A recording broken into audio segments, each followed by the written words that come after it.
یہ 177 نمبر جو آیت ہے اسے کہتے ہیں آیت البر. یہ قرآن حکیم کی چند مشہور آیات میں سے ایک آیت ہے جس میں اللہ تعالیٰ نے نیکی کا فلسفہ بیان کیا. عموماً ہمارے ہاں نیکی کا تصور جو ہے وہ چند ایک رسومات پہ چلنے کا نام ہوتا ہے. اس لیے قرآن حکیم نے اس مت کو توڑتے ہوئے جو چیزیں لوگ اوور لک کرتے تھے انہیں بنیادی حیثیت دی ہے، اور جن چیزوں کے اوپر لوگوں کا زور ہوتا ہے اس کو سیکنڈری حیثیت دی ہے، تاکہ یہ پتہ چلے کہ نیکی صرف یہ نہیں ہے کہ کوئی شخص نماز روزہ اور چند ایک رسومات پر عمل کرنا شروع کر دے، بلکہ حقوق العباد والا معاملہ جو ہے یہ بہت کریٹیکل ایشو ہے. عموماً ہم لوگ ڈویژن تو کرتے ہیں حقوق اللہ کی اور حقوق العباد کی، لیکن بیسیکلی اگر دیکھا جائے دونوں ہی حقوق اللہ ہیں، کیونکہ حقوق العباد کی ترغیب بھی ہمیں اللہ ہی نے دلائی ہے. لیکن یہ جو تفریق کی جاتی ہے کسی حد تک درست ہے. اس کی وجہ یہ ہے کہ قرآن و سنت میں جو محکم دلائل ہیں وہ اس کے اوپر شاہد ہیں کہ اللہ تبارک و تعالیٰ اپنے حقوق کے معاملے میں تو خود ڈیسیژن لے گا، لیکن جو حقوق العباد کا معاملہ ہے وہ بندوں ہی نے معاف کرنا ہوگا. اس لیے ان کا ایشو ذرا کریٹیکل ہو جاتا ہے. اس میں مشہور زمانہ ایک حدیث ہے صحیح مسلم کے اندر، اللہ کے محبوب صلی اللہ علیہ وآلہ وسلم نے فرمایا جانتے ہو مفلس کون ہے؟ تو صحابہ نے عرض کی کہ ہم تو مفلس اسی کو سمجھتے ہیں جس کے پاس دنیا کا مال و متاع نہ ہو، دولت نہ ہو. تو آپ صلی اللہ علیہ وآلہ وسلم نے فرمایا کہ میری امت کا مفلس یعنی غریب شخص وہ ہے کہ جو قیامت والے دن اس حال میں آئے کہ اس کے نامہ اعمال میں ڈھیروں نیکیاں تھیں، لیکن ساتھ ہی ساتھ اس نے دنیا میں کسی کو تھپڑ مارا تو کسی کا خون بہایا، تو کسی کو دھمکی دی، کسی کو مارا پیٹا. اب وہ سب کے سب لوگ قیامت والے دن اللہ کے حضور حاضر ہوں گے اور کہیں گے اے اللہ آج تو چونکہ بدلے کا دن ہے ہمیں بدلہ چاہیے. اور بدلے کا دن یوم الدین وہ اس حد تک ہے کہ صحیح مسلم میں ہی ایک حدیث آتی ہے کہ دنیا میں اگر کسی سینگ والی بکری نے بغیر سینگ والی بکری کو مارا ہوگا تو قیامت والے دن اللہ تبارک و تعالیٰ اس بغیر سینگ والی بکری کو سینگ دے گا اور سینگ والے کے سینگ ختم کر دے گا اور اس سے کہے گا کہ اب تم اس سے بدلہ اتارو. یہ صحیح مسلم میں حدیث ہے. وہ جو صحیح مسلم کی حدیث جو میں بیان کر رہا تھا مفلس والی، کتاب البر والصلہ چیپٹر جو آتا ہے صحیح مسلم میں اس کے اندر موجود ہے. تو آپ علیہ السلام فرماتے ہیں کہ پھر ایک ایک کر کے لوگ آگے بڑھیں گے تو اللہ تعالیٰ فرمائے گا آج تو کرنسی جو ہے وہ تو نیکیاں ہیں، تو تم اس طرح کرو کہ یہ تمہارا بدلہ تو اس طریقے سے تو نہیں تم اس سے لے سکتے، تو ایسا کرتے ہیں کہ اس کی نیکیاں تم اس بدلے میں لے جاؤ. تو لوگ اس کی نیکیاں لے کے جانا شروع کریں گے حتیٰ کہ اس کی پہاڑوں جتنی نیکیاں ختم ہو جائیں گی. قل اعوذ باللہ تعالی اللہم اجرنا من النار آمین. ابھی بھی کچھ لوگ باقی ہوں گے جن کا حق اس نے دینا ہوگا. تو اللہ فرمائے گا کہ اب تو اس کے پاس کوئی نیکی نہیں بچی، اب یوں کرتے ہیں کہ تمہارے گناہ اس کے نامہ اعمال میں ڈال دیتے ہیں اینڈ وائس ورسا، اور پھر اسے اوندھا منہ کر کے دوزخ میں ڈال دیا. یعنی حقوق اللہ کے معاملے میں کوئی کمی نہیں تھی اس کے اندر، ڈھیروں نیکیاں تھیں، لیکن حقوق العباد کے معاملے میں اس نے کمزوری دکھائی، اس کی وجہ سے اس کا بیڑا غرق ہو گیا. اسی لیے آپ دیکھیں کہ سورہ نساء کے اندر اللہ تعالیٰ فرماتا ہے جو لوگ یتیموں کا مال نہ حق ہڑپ کر رہے ہیں وہ اپنے پیٹوں میں دوزخ کی آگ بھر رہے ہیں. دنیا میں اس آگ کا پتہ نہیں چلے گا. دنیا میں تو چونکہ فزیکل لاز ایکٹیو ہیں، اگر آپ اپنی زبان کے اوپر انگارہ رکھیں تو جل جائے گی، حرام کا مال زبان پر رکھیں تو نہیں جلے. بلکہ لوگ تو کہتے ہیں حرام کھانے کا زیادہ ہی مزہ آتا ہے. لیکن آخرت کی زندگی کے اندر دنیا میں جس نے حرام اپنے پیٹ میں ڈالا ہوگا وہ اللہ تعالیٰ اسے حکم دے گا وہ آگ بن جائے گی. بلکہ بخاری مسلم میں تو آتا ہے کہ وہ خوفناک قسم کے اژدہا اور سام کی شکل اختیار کر لیں گے. اسی کا مال و دولت جو حرام طریقے سے اس نے کمایا ہوگا یا حلال طریقے سے کمایا لیکن اس کی زکوٰۃ ادا نہیں کی. اب وہ نیکی کا جو فلسفہ ہے وہ آیت البر کے اندر بیان ہو رہا ہے. اعوذ باللہ من الشیطان الرجیم بسم اللہ الرحمن الرحیم، سورۃ البقرہ آیت نمبر 177. لیس البر ان تولوا وجوہکم قبل المشرق والمغرب. نیکی صرف یہ نہیں ہے کہ تم اپنا رخ مشرق یا مغرب کی طرف کر لو. بیسیکلی یہودیوں کو ٹونٹ کیا جا رہا ہے نا. پیچھے پس منظر میں ہم تحویل قبلہ کا مضمون کور کر چکے ہیں. انہوں نے ایک لکیر پیٹنا شروع کر دی تھی کہ جب تک ابراہیمی قبلے کی طرف مسلمان نہیں گئے تھے تو یہ کہتے تھے کہ یروشلم تو ابراہیمی قبلہ ہے ہی نہیں ہے, لیکن آپس میں چیما گوئیاں کرتے تھے.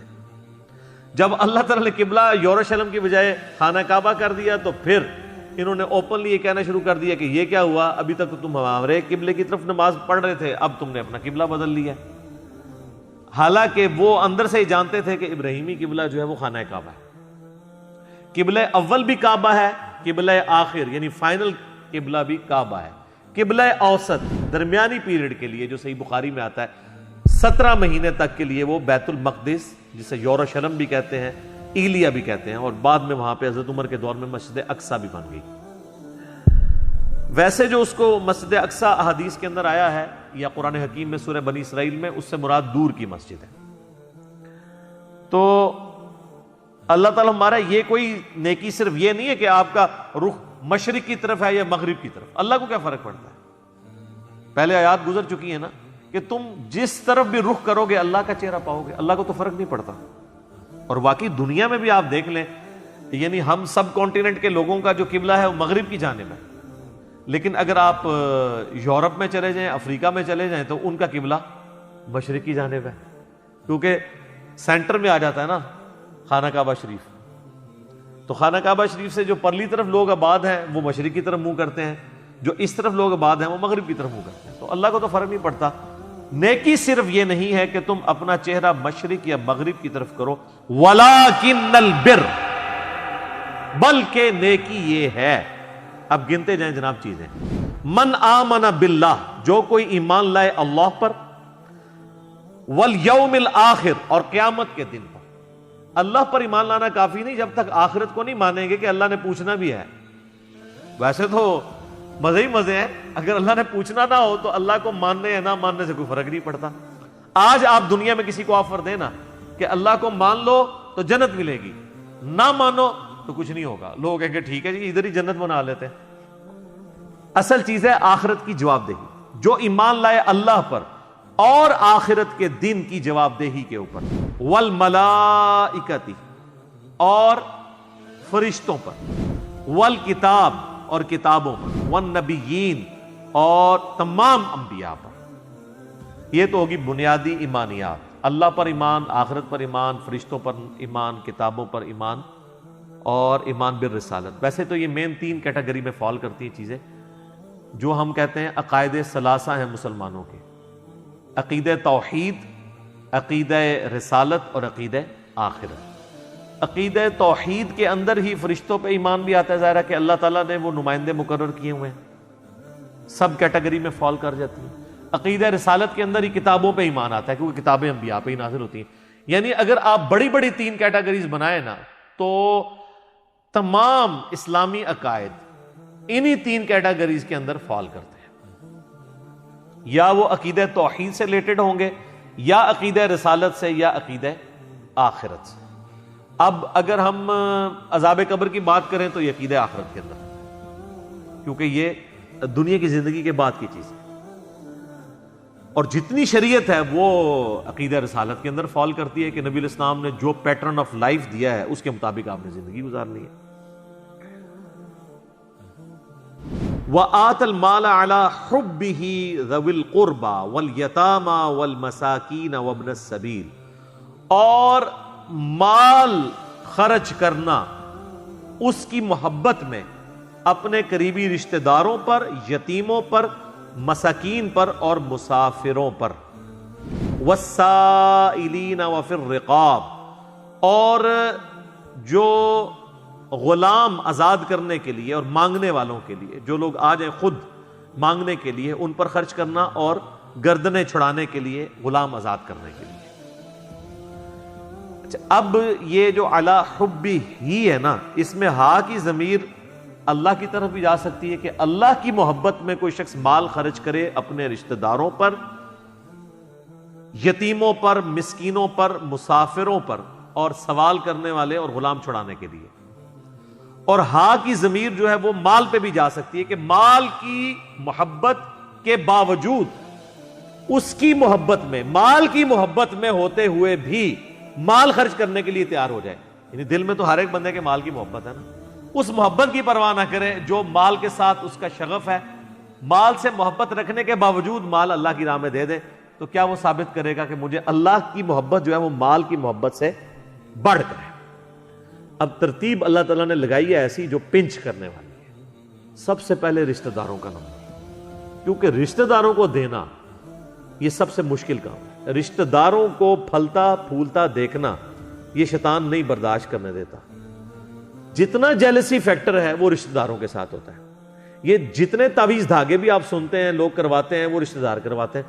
باہر کے لوگوں کو کیا ضرورت ہے کسی سے جیلسی کرنے کی یا حسد کرنے کی؟ رشتہ دار. اسی لیے انسان رشتہ داروں کو اگنور بھی کر رہا ہوتا ہے. تو اللہ تعالیٰ نے پہلی ضرب یہ لگائی ہے کہ سب سے پہلے رشتہ داروں کا حق ہے. اچھا، رشتہ داروں میں یہ کوئی نہ سمجھے کہ میرے کزنز جو ہیں یا میرے ماموں خالو، نہیں. سب سے پہلے رشتہ دار آپ کے بیوی بچے ماں باپ بہن بھائی ہیں، اس کے بعد باقی رشتہ دار ہوتے ہیں. لوگ اکثر پوچھ رہے ہوتے ہیں جی وہ زکوٰۃ دینی ہے، بہن میری بیوہ ہے دے دیں. بھائی اس سے زیادہ کوئی حقدار ہی نہیں ہے، اس کا تو کوئی کمانے والا نہیں. بھائی کو دے دیں، بالکل دے سکتے ہیں. سب سے زیادہ حقدار وہ لوگ ہیں. اس کے بعد یتیم، ظاہر ہے یتیموں کا کوئی سرپرست نہیں ہے، مشکل ہے ان کے لیے زندگی گزارنا. مساکین جو بالکل غربت کی، جس کو آپ کہتے ہیں نا کہ وہ سطح غربت سے نیچے کی زندگی گزار رہے ہیں. اور مسافر. اب یہ مسافر والا معاملہ آج کل ذرا سمجھنا مشکل ہے. آپ ذرا آج سے 100 سال پہلے چلے جائیں نا تو پھر آپ کو یہ بات سمجھ آئے گی کہ جو لوگ سفر پر نکلتے تھے دوسرے ملکوں کے سفر پر، اس وقت تو ملکوں کی باؤنڈریز بھی ایسا نہیں بنی تھی. آپ کو پتہ ہے کہ ملکوں کی باؤنڈریز جو ہے نا یہ 20ویں صدی کی بدعت حسنہ ہے. اس سے پہلے ملک نہیں ہوتے تھے. جب سلطنت عثمانیہ ٹوٹی ہے اور جنگیں عظیم ہوئی ہیں، اس کے بعد یہ ملکوں کی ڈویژن اور یہ ویزے شروع ہیں، ورنہ لوگ پہلے خانہ بدوشی کی زندگی گزارتے تھے. آج بھی اگر یہ ملکوں کی باؤنڈریز ختم کر دی جائے نا تو دنیا سے غربت ختم ہو جائے. اب کتنے ٹیلنٹڈ لوگ ہیں جن کے پاس یہ ٹیلنٹ نسل در نسل موجود ہے کہ وہ زمین میں زراعت کا کام کر سکتے ہیں، لیکن غریبوں کے پاس زمینیں نہیں ہیں. ایسے کئی لوگ ہیں. اب ایسے لوگ کئی انڈیا میں آباد ہیں، اگر وہ پاکستان میں آ جائیں، ان کو نیشنلٹی یہاں کی مل جائے، کم از کم مسلمانوں کو، ویسے تو ہندوؤں کو بھی دینے میں کوئی حرج نہیں ہے تالیف قلب کے لیے، تو یہاں پہ آ کے آبادی کر سکتے ہیں، ہماری اکانومی کو بہتر کر سکتے ہیں. پاکستان کے اندر کئی علاقے ایسے موجود ہیں جہاں پہ زراعت کی جا سکتی ہے، صرف وہاں تک ایک نہر پہنچانے کی دیر ہے. تو آپ دیکھیں یہ جب تک نہری نظام نہیں تھا پاکستان انڈیا میں بنا ہوا تو یہ اتنی ہریالی نہیں تھی یہاں پہ. اب تو آپ دیکھیں جناب کایا پلٹ گئی ہے جب سے یہ سسٹم بنا ہے ان 100 سالوں کے اندر. آج بھی آپ دیکھ لیں دنیا رو پیٹ رہی ہے. سب سے محفوظ ترین علاقے صحت کے پوائنٹ آف ویو سے، رزق کے پوائنٹ آف ویو سے، موسم کے پوائنٹ آف ویو سے یہی ہیں. انڈیا، پاکستان، بنگلہ دیش، یہ پورا ایک ریجن. تو پہلے جو لوگ سفر اختیار کرتے تھے تو سفر میں اگر آ کے قافلے کو کسی نے لوٹ لیا تو وہ اگر نکلے ہوئے 6 مہینے کے سفر کے اوپر، ظاہر ہے کم از کم تو اتنے ہوتے تھے سفر. یہاں سے جو حج کرنے جاتے تھے 4 مہینے جانے کے لگتے تھے، 4 مہینے آنے کے. ایک حج کے موقع پہ نکلتے تھے نا تو اگلے حج کے موقع پہ وہ حج کر کے واپس آتے تھے. اسی لیے تو وہ رشتہ داروں سے گلے لگ کے تو رو کے جاتے تھے، پتہ نہیں واپس آنا ہے کہ نہیں آنا، اور وہ واپس آئے نا پیچھے کو مر جائے. تو ویسے پہلے حج بڑا مشکل تھا. 4 مہینے کا سفر کدھر، اور آج 4 گھنٹے کی فلائٹ ہے اسلام آباد سے جدے کی، اور کوئی تکلیف نہیں ہے. ذرا سی آنکھ لگتی ہے تو جناب جدہ آ جاتا ہے. اور 4 مہینے آپ نے سواری پہ سفر کرنا ہے، یا اگر کوئی سپوز بحری جہاز میں بھی جاتا تھا 2 ہفتے تو لگ ہی جاتے تھے. اور اس میں کئی لوگوں کو سی سکنس ہو جاتی تھی کیونکہ سمندر کی ایک خاص سمیل ہے مچھلیوں کی وجہ سے، وہ لوگوں کے دماغ کو چڑھ جاتی ہے. کئی لوگوں کے ساتھ ایسا ہوتا ہے وہ پورے راستے 2 ہفتے تک الٹیاں کرتے جاتے تھے. تو ایسے بھی اگر 2 ہفتے آپ کو ایک جگہ پہ قید کر دیا جائے، ابھی یہ کورونا کی وجہ سے لوگ قید ہیں، تو آپ دیکھیں کتنی مشکل زندگی ان کے لیے ہوئی ہے. تو لوگ اس طرح وہ مشکل کی تکلیف کی زندگی گزارتے تھے. آج کے دور کو نہ دیکھیں, جب انٹرنیٹ ہے تو آپ آج جناب تھوڑے پیچھے ٹوٹی کٹ دی نا نیٹ والی, ایک دن نہیں تھوڑا لنگنا. آپ امیجن کریں نیٹ بند ہو جائے. وہ کسی نے پرائم منسٹر کو مشورہ دیا تھا, آپ نے لوگوں کو گھر میں رکھنا ہے تو مفت انٹرنیٹ کا کنیکشن دے دیں ان کو, نہیں نکلیں گے باہر. تو اس زمانے کی بات ہو رہی ہے, آج سے 100 سال پہلے, کوئی پرانی بات بھی نہیں. تو قرآن کے نزول کو آلموسٹ 1400 سال گزر چکے ہیں. اگر آپ 1400 سال میں دیکھیں تو صرف یہ 100 سال ڈیفرنٹ ہے. پہلے 1300 سال تو وہی ہیں جو ہم ڈسکس کر رہے ہیں اس میں. مسافر, اب جس مسافر کی جیب کٹ گئی ہے تو وہ تو آ گیا, اب زکوٰۃ لینے کے قابل ہو گیا, اس کی پلے تو کوئی شے نہیں ہے. تو اسی لیے یہ ترغیب دلائی گئی ہے کہ مسافروں کو دینا ہے. کو مسافر واقعی ضرورت مند ہو سکتا ہے, اب وہ ایزی لوڈ تو نہیں کروا سکتا گھر سے اگر جیب کسی کی کٹ گئی ہے. یہ تو آج کے زمانے کی بات ہے. ایون آج بھی جن لوگوں کو ٹیکنالوجی کی خبر نہیں ہے, یا جن لوگوں کو پیچھے کوئی سپورٹ کرنے والا نہیں ہوتا, دوسرے شہروں میں آتے ہیں خریداری کے لیے, جیب کٹ گئی ہے, ان کے پاس بیچاروں کے پاس واپسی جانے کا کرایہ بھی نہیں ہوتا. جینون ایشو بھی آ جاتا ہے. بعض اوقات تو خیر لوگ ایسے ہیں جو روزانہ ہی کرایہ مانگ رہے ہوتے ہیں, وہ تو ایک پروفیشنل ہے, ان کی بات نہیں ہو رہی. تو اس کا بڑا آسان طریقہ میں اکثر بتاتا ہوں کہ اگر کوئی اس طرح کا بندہ آپ کو مل جاتا ہے نا, جو کہتا ہے میں نے فلاں جگہ جانا ہے, تو اسے پیسے دینے کی بجائے نا اسے ٹرین میں یا بس میں بٹھائیں. تو اور ٹرین والے جہاں سے ٹکٹ لینے والا ہے اس کو بھی بتا دیں ٹکٹ واپس کرے تو پھاڑ دینا ہے اور پیسے تو نے رکھ لینے ہیں. اور کنڈکٹر کو بتا دیں کہ اگر یہ ٹکٹ واپس کر کے اترے تو پیسے تیرے, اس کو نہیں دینے, تاکہ جینون پتہ چل جائے. بعض اوقات وہ لے کے چڑھ جاتے ہیں, پھر کنڈکٹر کے ساتھ تھوڑی کر کے آگے جا کے اتر جاتے ہیں, پیسے اپنی جیب میں ڈال دیتے ہیں. تو بجائے یہ کہ ان کے ہاتھ میں پیسے دینے کے, ان کو اس طریقے سے اکوموڈیٹ کیا گیا. اور سائلین جو ہیں, واقعی جو مانگنے والے ہیں, اب وہ مانگنے والا پروفیشنل نہ ہو, وہ ظاہر آج کی ڈیٹ میں ذرا مشکل ہوتا ہے جج کرنا ایک عام بندے کے لیے. جو لوگ تھوڑے سے یعنی اس ایشو کے ساتھ وابستہ ہیں, یا جو آپ سمجھ لیں مارکیٹ کے اندر بیٹھے ہیں, وہ تو روزانہ شکلیں دیکھ دیکھ کے ان کو پتہ چل گیا ہوتا ہے کہ یہ تو روزانہ مانگنے آتے ہیں. تو ایسے لوگوں کو تو اسلام کہتا ہے آپ نے ڈسکریج کرنا ہے, پروفیشنل بیگرز کو ڈسکریج کرنا ہے. ڈسکریج کرنے کا یہ مطلب نہیں ہے کہ ان کو صلواتیں سنانی ہے, بلکہ وہ آگے جائے گا, بنی اسرائیل میں آ جائے گا کہ تم نے جھڑکنا نہیں, اگر کسی کو نہیں دینا تو اس کو جھڑکو مت, بلکہ احسن طریقے سے بات کو ٹال دو. کوئی شخص کہتا ہے روٹی کھانی ہے تو روٹی کھلا دیں اس کو, بجائے روٹی کے پیسے دینے, تاکہ کم از کم یہ کنفرم ہو جائے کہ اس نے روٹی کھانے کے لیے مانگے. وفر رقاب, اور غلام آزاد کرنے کے لیے. غلام آزاد کرنے میں تو اس وقت غلامی کا ایک دور تھا, تو اللہ تعالیٰ نے اس چیز کو انکریج کیا کہ غلام کو آزاد کرنے کا اتنا ثواب ہے. حتیٰ کہ آپ دیکھیں گے ہماری کئی ایک عبادات کے کفارے کے طور پر غلام آزاد کرنے کی بات ہوئی ہے. روزہ توڑ لیا تو غلام آزاد کرو, قتل خطا ہو گیا کسی سے, جان بوجھ کے نہیں, ایکسیڈنٹل, وہ بھی ایک غلام آزاد کرے گا. دیت تو علیحدہ دے گا, غلام بھی الگ سے آزاد کرے گا. اسی طریقے سے قسم توڑ دیا, اس کا کفارہ بھی ہے, ایک غلام آزاد کرے گا.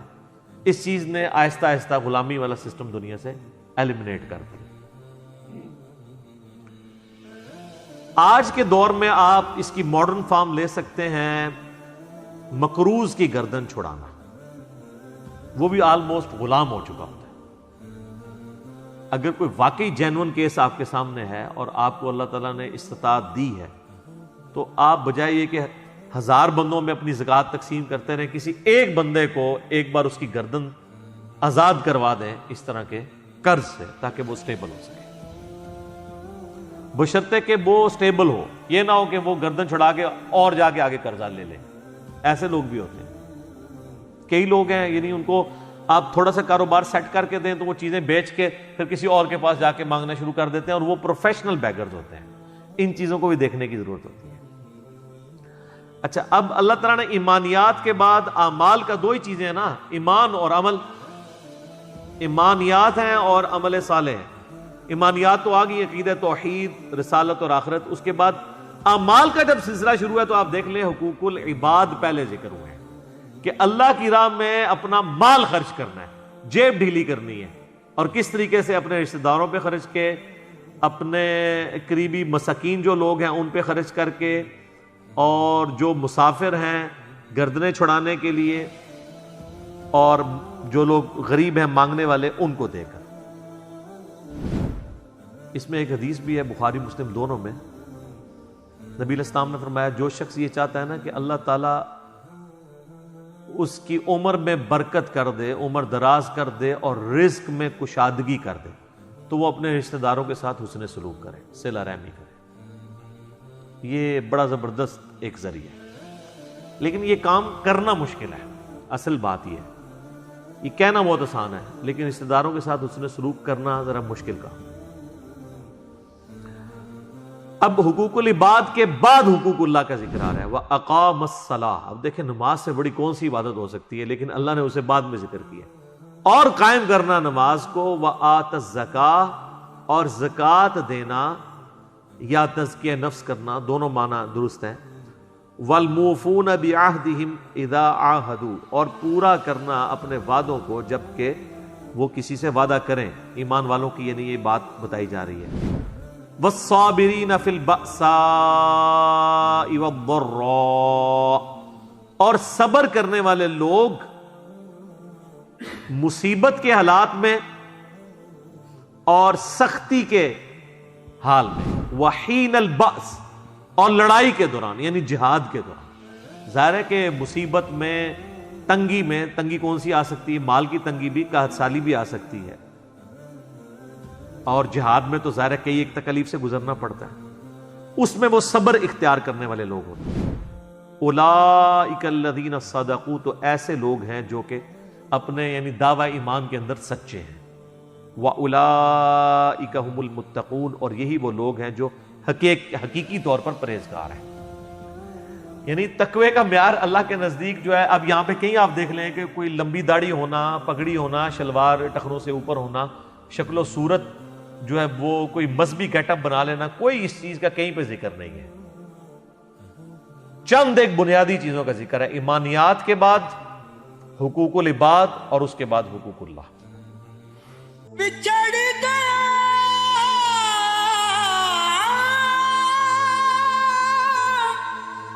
میرے دل دا جانی، تے میں ککھاں وانگر رل گئی، پھلاں نال نازک جندڑی میری وچ کنڈیاں دے رل گئی، غم سجنا دے مار مکا،